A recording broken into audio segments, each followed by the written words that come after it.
오늘부터 다시 베드로전서 말씀을 이어갑니다. 베드로전서를 시작할 때 베드로전서의 주제가 고난을 이겨내는 새로운 소망이라고 말씀을 드렸습니다. 베드로전서는 고난에 대한 이야기가 많이 있지만, 그러나 고난 속에서 포기하고 좌절하는 것이 아니라 이 고난을 우리가 어떻게 믿음으로 이겨나가야 할지, 어떤 소망을 바라보아야 할지에 대해서 쓴 책이다 라고 말씀을 드렸죠. 이 주제를 우리가 기억하면서 전체적인 말씀을 이해하면서 오늘 말씀을 보셔야 할 겁니다. 우리 1장과 2장은 전체적인 총론에 해당되는 말씀입니다. 거대 담론에 대한 이야기들이 주제가 많이 나왔어요. 교회란 무엇인가? 그리스도인들은 어떻게 살아야, 어떤 사람들인가? 국가란 무엇인가? 이런 개념에 대한 정리가 많이 나왔다면, 이제 3장부터는 실제적인 실천 사항이에요. 우리 그리스도인들이 구체적인 삶의 자리에서 우리가 어떻게 살아야 할 것인지에 대한 그 구체적인 이야기를 하는 것이 이제 3장부터 나오게 됩니다. 우리 그리스도인들의 삶의 자리, 제일 첫 번째 언급되는 장소가 바로 가정이라는 거예요. 이것은 굉장히 의미 있고 또 어떤 면에서는 굉장히 의도적인 기술이 아닌가 생각이 됩니다. 베드로전서를 쭉 읽다가 3장에 보면 아내들아 이렇게 하라, 남편들아 이렇게 하라, 갑자기 가정에 대한 이야기로 넘어가서 왜 갑자기 또 가정에 대한 이야기를 하나라고 생각할 수 있지만, 우리의 신앙의 장이 가장 먼저 실천되어야 할 곳, 우리가 그리스도인으로 변화받아서 우리가 그리스도인으로서 세상에 나아가서 제일 먼저 살아야 할 장소가 어디냐? 바로 가정이라는 것입니다. 우리의 삶의 신앙이 적용되어야 하는 그 첫 번째 자리가 바로 가정이라는 사실을 여러분 기억하시기를 축원합니다. 가정이 바로 서야 여러분의 신앙이 바로 섰다고 말할 수가 있는 것이죠. 가정은 신앙의 최후의 보루다, 이렇게 표현할 수가 있습니다. 우리가 이것을 최근에 실감을 했죠. 코로나가 시작이 되면서 교회에서 모일 수가 없게 되었습니다. 어르신들이 그래요. 옛날 전쟁통에도 주일날 나와서 예배를 드렸는데, 그렇죠, 전쟁통에도 나와서 예배를 드렸는데 이거는 바이러스 하나 때문에 교회 문을 걸어 잠갔어요. 모이지 못하게 정부에서 지침을 내렸습니다. 이거를 받아들여야 될지, 이거를 대적을 해야 될지 저도 헷갈렸던 적이 있었어요. 그럼에도 불구하고 방역 지침 때문에 수주 동안, 우리도 한 10주 정도 작년에 문을 걸어 잠그고 예배 못 드리고, 이 텅 빈 예배당에서 카메라를 보고 저 혼자 막 예배를 드렸던 기억이 생생합니다. 자, 교회도 문을 닫을 수가 있구나. 원치는 않지만, 그러면 우리의 신앙의 자리가 어디가 되어야 되겠습니까? 가정이라는 거예요. 가정은 모일 수 있으니까. 그래서 가정이 예배당이 되고, 엄마 아빠가 사역자가 되고, 성직자가 되고, 또 자녀들이 성도가 되어서 가정교회가 만들어지게 된 것이죠. 제가 솔직히 여러분들에게 한번 질문을 한번 해볼게요. 여러분 스스로 한번 답을 해보시기 바랍니다. 여러분 가정에서 사랑하는 배우자, 남편과 아내의 손을 잡고 자식들의 손을 잡고 기도하십니까? 가정 예배를 드리신 적이 있으십니까? 만약에 지금까지 한 번도 명절에 드리는 그 명절 예배 말고, 그 의무적으로 드리는 명절 예배 말고 정말로 아무 때도 아닌데 우리 가정 예배 드립시다 해갖고 한 번도 자녀들의 손을 잡고 사랑하는 그 배우자의 손을 잡고 한 번도 기도한 적이 없다, 한 번도 예배 드린 적이 없다면 회개하셔야 돼요. 정말 회개하셔야 돼요. 그리고 단순히 회개가 아니라 여러분의 신앙을 다시 되돌아봐야 돼요. 여러분의 신앙은 절뚝발이 신앙일 수도 있어요. 우리가 신앙을 온전히 서는 데 있어서 제일 먼저 점검을 받아야 되는 것이 있다면 바로 가정입니다. 가정. 교회는, 기독교는 가정을 굉장히 중요시하는 종교예요. 오해를 하시지 않았으면 좋겠어요. 과거에 교회는 가정을 무시하는 종교다, 그런 오해들이 있었어요. 두 가지 이유 때문에. 그런데 하나는 제사 때문에 그랬죠. 우리는 제사를 못 드리게 하죠. 드리면 안 된다고 하죠. 근데 불교 500년, 유교 500년, 1000년의 그런 다른 종교를 믿었던 우리 민족이 그 유교에서 가장 중요하게 생각하는 것이 뭡니까? 효입니다. 효. 유교 사상에서 가장 중요하게 생각하는 것은 효예요. 효의 가장 중요한 덕목은 제사예요. 살아서 효를 다하지만 돌아가셨어도 우리가 효를 다하는 것이 그게 바로 제사이기 때문에 제사 예법이 얼마나 발달됐는지 몰라요. 뭐 음식도 색깔별로 종류별로 여기다 넣었다 저기다 넣었다, 그거 지키지 않으면 혼납니다. 그런 제사 같은 것이 굉장히 중요하게 생각되는 것이 유교죠. 그런 이 땅에 복음이 전달이 되어서 제사 지내지 말라 그러니까 이런 근본 없는 종교가 어딨나 하고 많은 핍박을 받았죠. 우리는 죽으면 어떻게 돼요? 그 영혼이 하늘나라 갑니다. 제사상을 아무리 잘 차려놔도 와서 뭐 그 영혼이 먹고 가는 거 아니에요.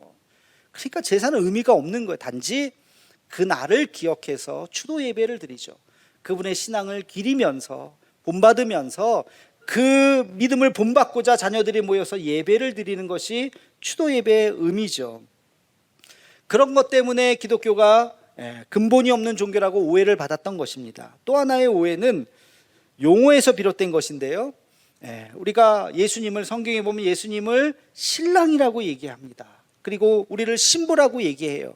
하늘나라에서 우리가 주님을 만나는 그 놀라운 것을 뭐라고 표현하냐면 혼인잔치라고 이야기해요.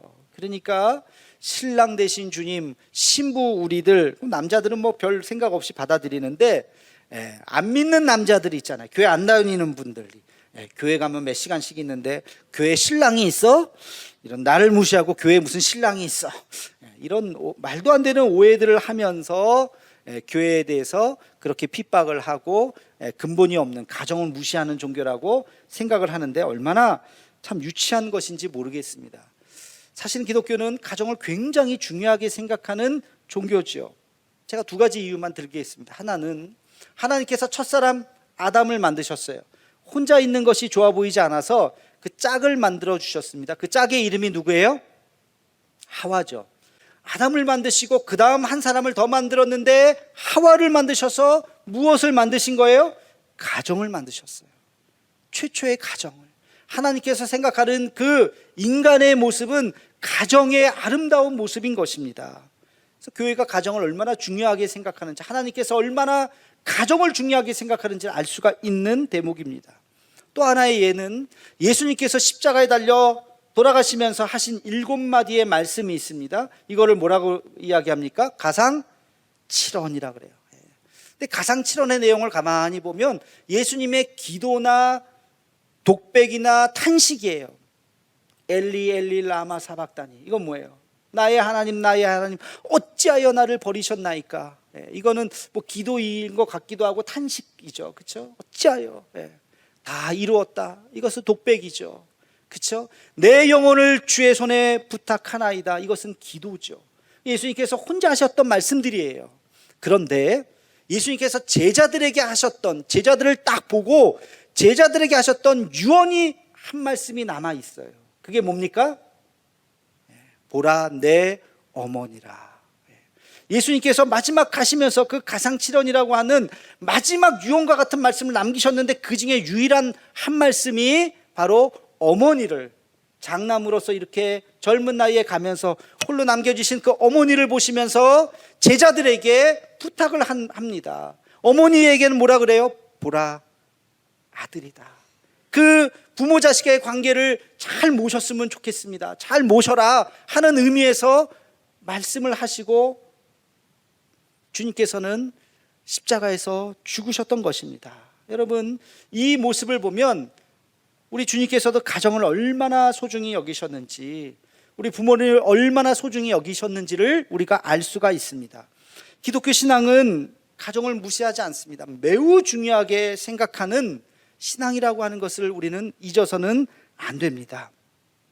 그러면 우리가 이렇게 생각할 수가 있어요. 교회에서 좋은 장로인데 집에서 나쁜 남편이다. 이게 말이 될까요? 있을 수가 있을까요? 있을 수가 없습니다. 그거는 있을 수가 없어요. 교회에서는 정말 훌륭한 권사님인데 가정에서는 아주 좋지 않은 아내다, 엄마다. 이거는 있을 수가 없어요. 온전한 신앙이 아닙니다. 교회에서 좋은 신앙인이라면 가정에서도 사랑받는 남편이요, 존경받는 아내요, 그리고 존경받는 엄마와 아빠가 되어야 하는 것입니다. 그래야 우리의 신앙이 온전한 것입니다. 오늘 말씀에 보면 베드로가 먼저 아내들에게 이런 교훈을 줍니다. 우리 함께 1절 말씀, 우리 앞 문장만, 첫 번째 문장만 함께 읽겠습니다. 시작. 아내들아, 이와 같이 자기 남편에게 순종하라 그랬어요. 남자들이 미소를 싹 짓죠. 그렇지. 아내들아, 남편에게 순종해야지. 말씀에 있네. 순종해야지. 그러면 안 돼요.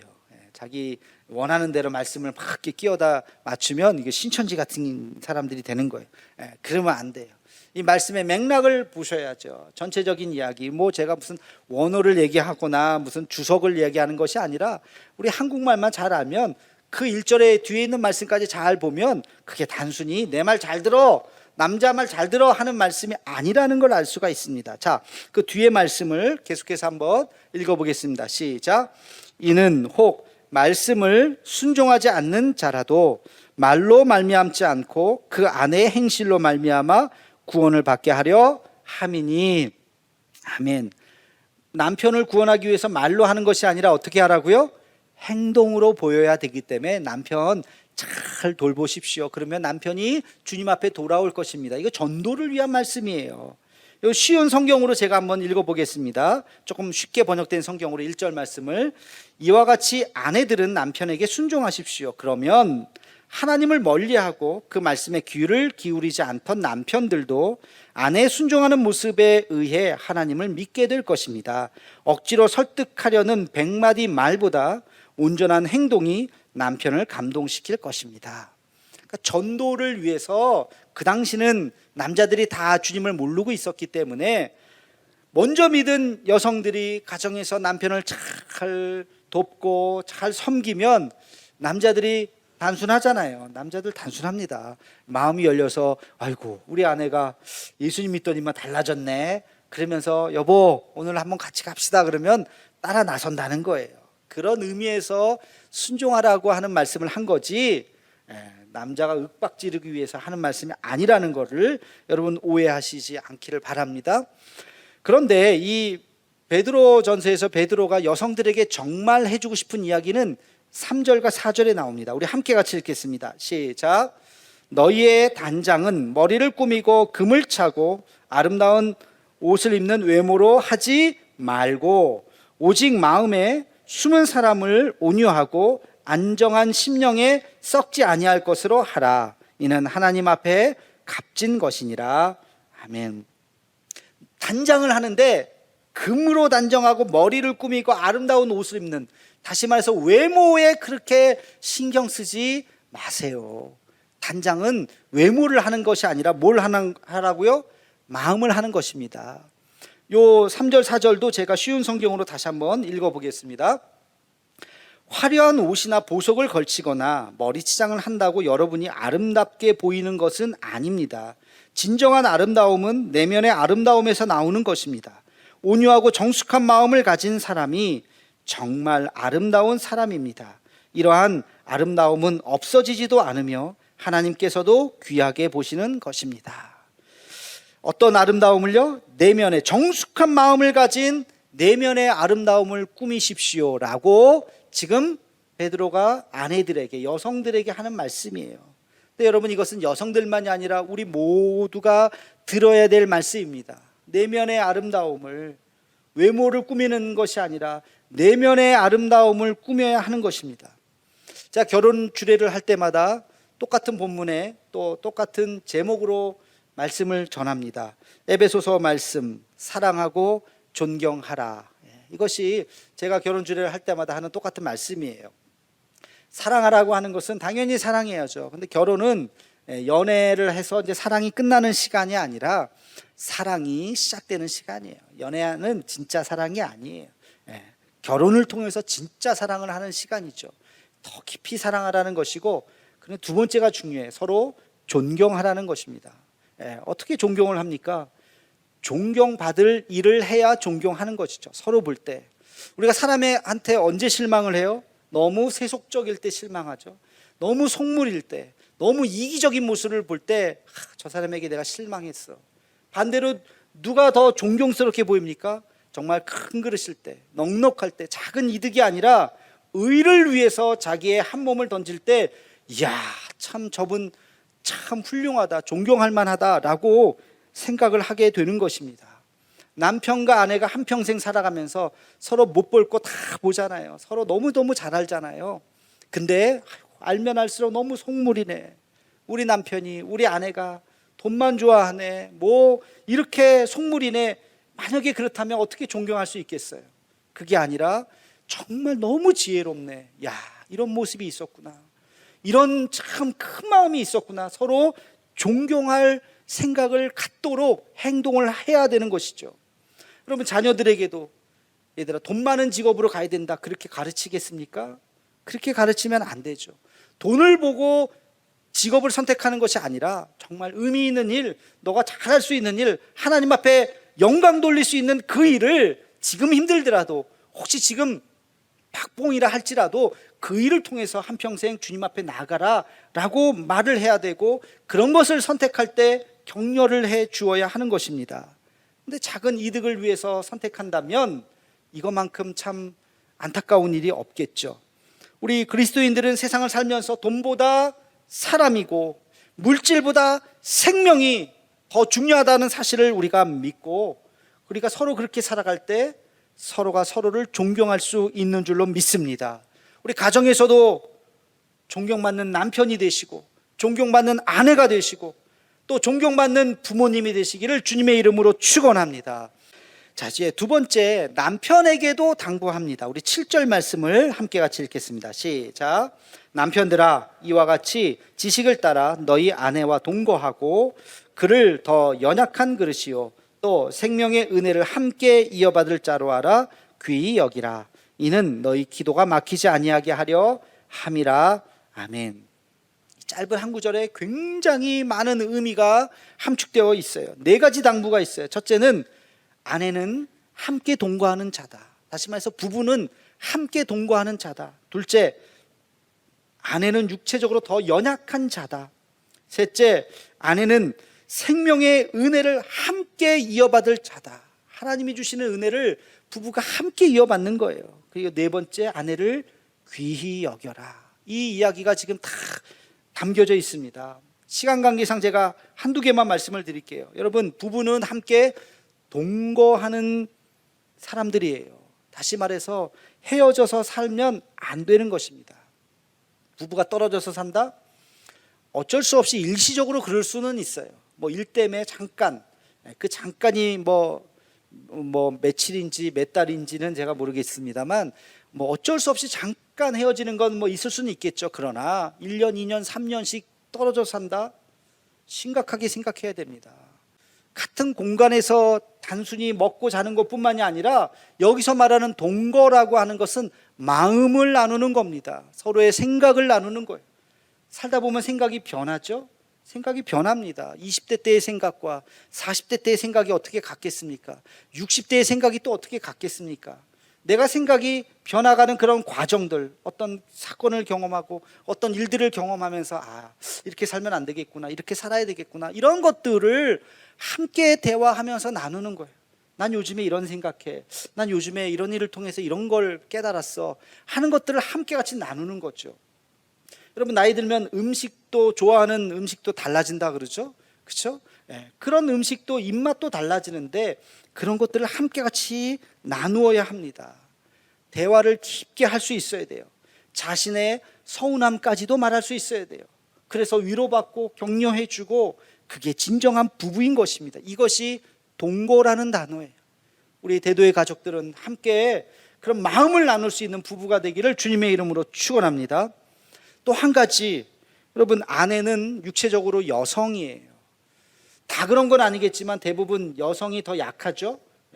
가끔은 여성이 더 강한 부부도 있긴 있습니다만 대부분은 여성이 더 강해요. 오늘 누가 더 강한가 집에 가서 한번 팔씨름 한번 해보세요. 그렇기 때문에 여성이 더 약하기 때문에 남성이 보호해야 되는 거예요. 남성이 여성을 보호해야 되는 것입니다. 윽박 지르고 소리 지르고 주먹을 앞세우라고 남자를 강하게 만든 것이 아니에요. 저는 세상에서 가장 못난 남자가 누구냐? 가장 못난 남자가 뭐 돈 못 버는 남편도 아니요, 일 못하는 남편이 아니라 세상에서 가장 못난이 중에 못난이는 구타하는, 여성을 때리는 남자예요. 그런 남자랑 같이 살 이유가 있을까를 정말 생각합니다. 절대로 있을 수는 없고 이것만큼 못난 남편이 없어요. 여러분, 가정폭력, 이것은 가정에서 절대로 일어나서는 안 되는 일입니다. 뭐 없겠지만 뉴스 보니까 가끔 지금도 있더라고요. 부부간에는 물론이고 부모 자식 간에도 마찬가지예요. 부모 자식 간에도 자식한테 손찌검을 하는 순간 자식을 영원히 안 볼 생각을 하셔야 돼요. 그 상처는 지워지지가 않습니다.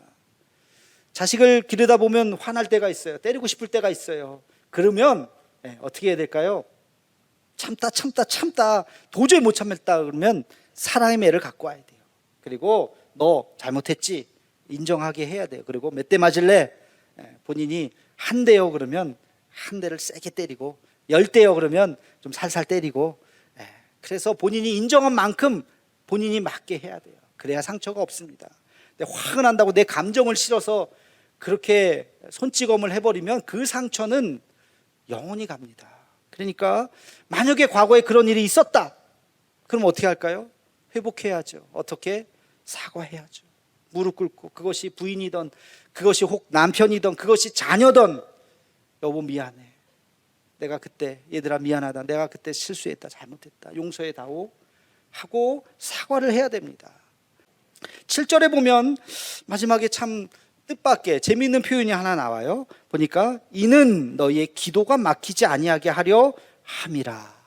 이런 일들이 있으면 너희 기도가 막힌다는 것입니다. 하나님께서 우리에게 은혜의 강물을 부어주십니다. 그걸 우리가 손만 벌리면 우리가 받을 수가 있는데, 근데 우리가 하나님께서 우리에게 부어주시는 은혜를 하나의 파이프라고 생각해 봅시다. 그 파이프를 통해서 우리가 매일매일 받을 수가 있는데 관이 막혀져 있으면 어떻게 될까요? 못 받는 거예요. 그 관이, 통로에, 하나님의 은혜의 통로가 막혀져 버리면 그것을 우리가 받을 수가 없는 것입니다. 은혜의 통로가 왜 막혀져 있어요? 가정에서 미움의 찌꺼기로, 상처의 찌꺼기로, 분노의 찌꺼기가 가득하면 은혜의 통로가 막혀버려요. 하나님께서 아무리 많은 은혜를 부어주셔도 나에게 그것이 다가오지가 않습니다. 이 관을 청소해야 돼요. 깨끗이 이것을 비워내야 합니다.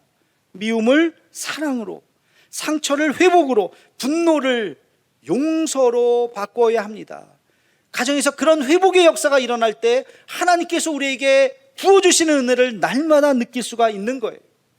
여러분, 가정이 힘든 때가 있어요. 살다 보면 여러 가지 어려울 때가 있어요. 그럴 때 한 가족이 모여서 함께 손에 손을 잡고 서로를 위해서 기도해주고, 하나님 우리 자녀를 지켜주세요, 하나님 우리 아빠를 지켜주세요, 우리 엄마를 지켜주세요 하고 자녀들이 기도해주고 부모가 기도해주고, 그렇다면 이 세상에 이겨내지 못할 시련이 어디 있겠습니까? 가정이 하나가 되었는데 이겨내지 못할 시련이 어디 있겠어요? 그러나 가정이 하나가 되지 못했기 때문에, 가정에 그 은혜의 통로가 막혀 있기 때문에 그렇게 혼자 힘들게 살다가 헤어지고 그러는 것이죠. 그런 의미에서 가정은 우리 신앙의 바로미터입니다. 그래서 오늘 말씀의 제목을 여러분의 가정은 안녕하십니까? 라고 정했어요. 이 뜻은 뭐예요? 여러분의 신앙이 온전하십니까? 라고 질문하는 것입니다. 여러분의 신앙이 온전하십니까? 저 예배 잘 드리는데요, 저 교회 잘 나오는데요, 그걸 묻는 것이 아니에요. 여러분의 가정에서, 여러분 부부간에, 또 자녀들과 믿음 안에서 정말로 신앙생활을 잘 하고 계십니까? 가정 예배를 잘 드리고 계십니까? 라고 질문하는 것입니다. 이것이 우리 한국교회의 가장 큰 문제이기도 하고 회복해야 될 바로 그 지점인 것입니다. 우리의 가정이 회복되어서 온전한 신앙으로 주님 앞에 나아가는 우리 대도의 가족이 되기를 주님의 이름으로 축원합니다.